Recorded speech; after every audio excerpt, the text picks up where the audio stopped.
Hello everyone. आज हम electricity and circuit वाले पार्ट को ही कंटिन्यू करेंगे और आज की इस क्लास में हम पढ़ेंगे electric circuit, electric switch, conductors and insulators. Electric circuit, जैसा कि हमने इससे पहले वाली क्लास में पढ़ा था कि हम बल्ब को और इलेक्ट्रिक सेल को वायर से कनेक्ट कर रहे थे, तो एक पूरा कंप्लीट पाथ बन रहा था जिसकी वजह से बल्ब जो है ग्लो कर रहा था।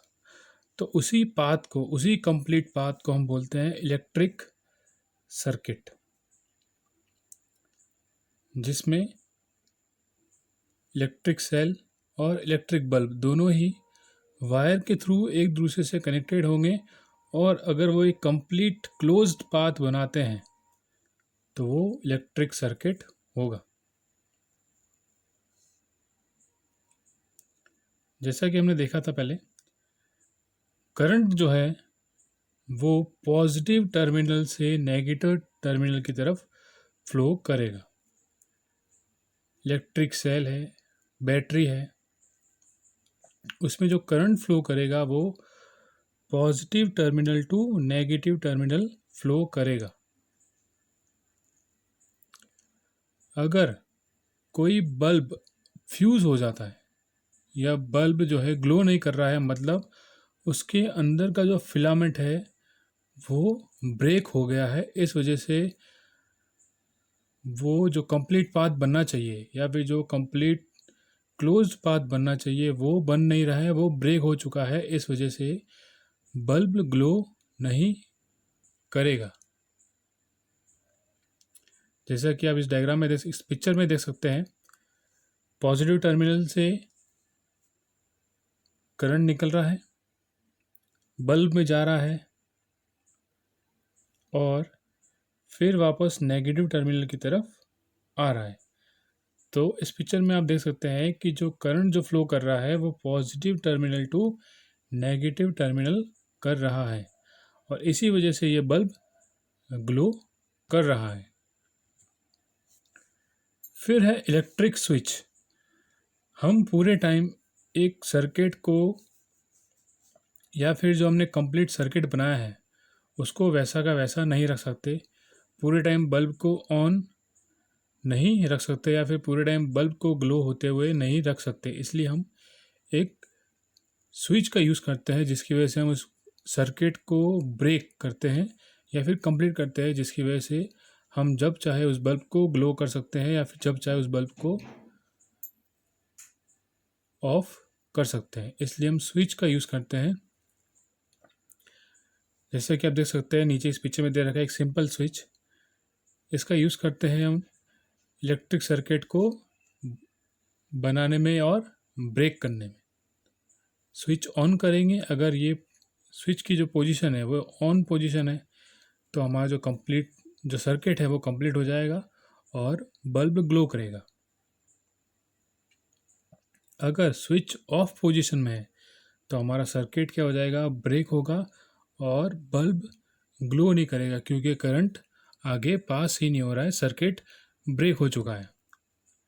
जैसा कि इस पिक्चर में देख सकते हैं, पहली वाली जो फर्स्ट पिक्चर है उसमें स्विच ऑफ है, सर्किट ब्रेक हो चुका है। यहाँ पे देख सकते हैं आप, यहाँ पे जो गैप है उसका मतलब जो है सर्किट ब्रेक हो चुका है, क्योंकि यहाँ से ये स्विच जो है इस पॉइंट से हटा दिया गया है। तो इस वजह से यहाँ पे सर्किट जो है ब्रेक हो चुका है, इस वजह से कंप्लीट पाथ नहीं बन रहा और यहाँ बल्ब ग्लो नहीं कर रहा।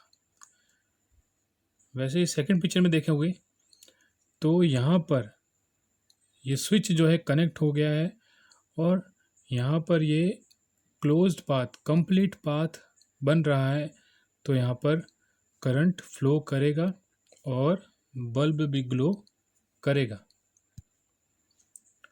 Conductors and insulators. कंडक्टर्स क्या होते हैं? वो मटेरियल या वो डिवाइसेस जो अलाउ करते हैं इलेक्ट्रिक करंट को अपने थ्रू पास होने में, वो होते हैं कंडक्टर्स। जैसे एग्जांपल है आयरन नेल, की, safety pin, water, human bodies etcetera. ये मटेरियल या डिवाइसेस जो इलेक्ट्रिक करंट को अपने थ्रू पास होने देते हैं वो कंडक्टर्स कहलाते हैं। और वो मटेरियल जो इलेक्ट्रिक करंट को अपने थ्रू पास होने नहीं देते वो इंसुलेटर्स कहलाते हैं। जैसे rubber, plastic, glass, air, cloth etcetera, ये इंसुलेटर्स होते हैं। कंडक्टर्स जो होते हैं वो मेनली मेटेलिक होते हैं, while insulators are non metallic. जितने भी इलेक्ट्रिकल डिवाइसेस होते हैं वो सारे कंडक्टर्स के बने होते हैं, इसलिए वो इलेक्ट्रिक करंट अपने थ्रू पास होने देते हैं।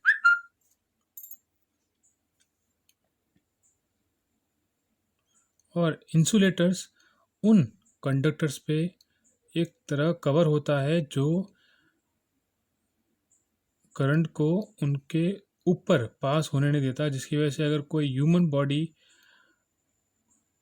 या फिर ह्यूमन उनको हाथ लगाता है तो वो करंट उनको हार्म नहीं करता।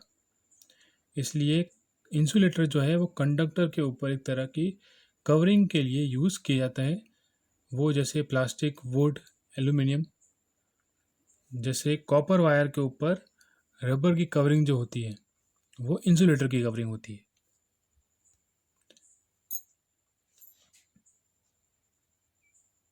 यहाँ पे देख सकते हो, यहाँ पे आयरन है तो वो कंडक्ट कर रहा है, जबकि यहाँ पर पेंसिल और यहाँ पीछे रबर है तो यहाँ पे करंट फ्लो नहीं करेगा, और पहली वाली पिक्चर में करंट फ्लो करेगा। आज की क्लास में इतना ही। Thank you.